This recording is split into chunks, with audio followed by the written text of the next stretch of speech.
Assalamu alaikum wa rahmatullah. My brothers and sisters, something that's really been eating up at me is the amount of lying and cheating and dishonesty that has become abundant in our community. How many of us, my brothers and sisters, we're lying to the welfare system, we're lying to Centrelink, we're lying in this, family daycare stuff. For what? For what? For a few extra dollars at the end of the week? Sisters are walking into Centrelink with her hijab, kids in the pram, kid on her hand, and she's pregnant and she's filling out paperwork, signing it, claiming that she's in a de facto relationship. What happened to the quality of a believer? A believer is supposed to be honest. A believer is supposed to be truthful in all of his dealings, in all of his transactions. Indonesia, a whole nation, it embraced Islam. How?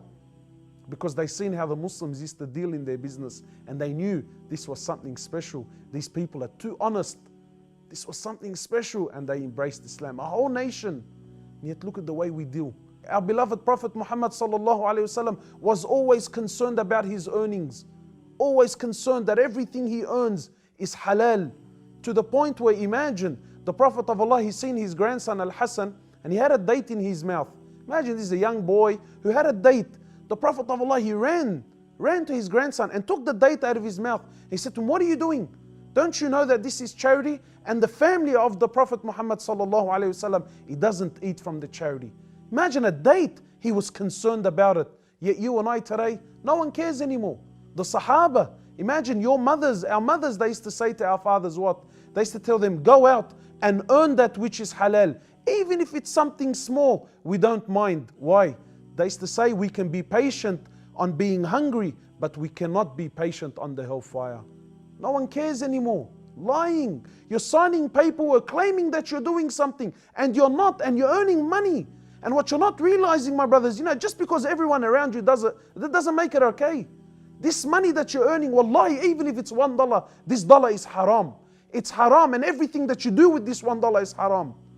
So you could be eating halal, food that's slaughtered Islamically, and you said Bismillah, but you bought this food with that dollar that is haram, then this food has become haram. Your drink has become haram. You're living in a house and you're paying your rent, and you're paying it with money that you've earned from Centrelink through lying about your condition and your status.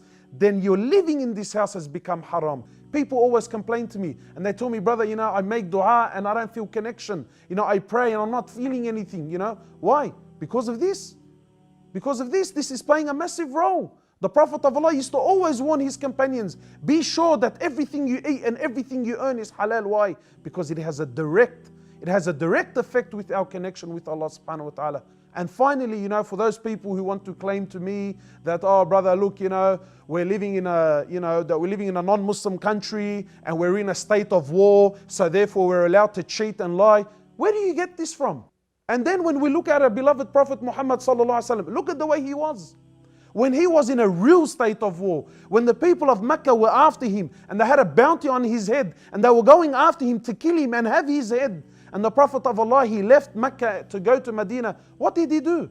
This was a man whom even the non-Muslims, they used to testify and say that he was what? As-Sadiq al-Amin. And they used to leave their belongings and they used to leave that which was valuable with him, sallallahu alayhi wasallam. So when he left Mecca for Medina and he had their belongings, what did he do? He left his cousin Ali bin Abi Talib radiallahu ta'ala anhu. He said, Ali, you stay behind and you give these non-Muslims, you give back to them which belongs to them. Why?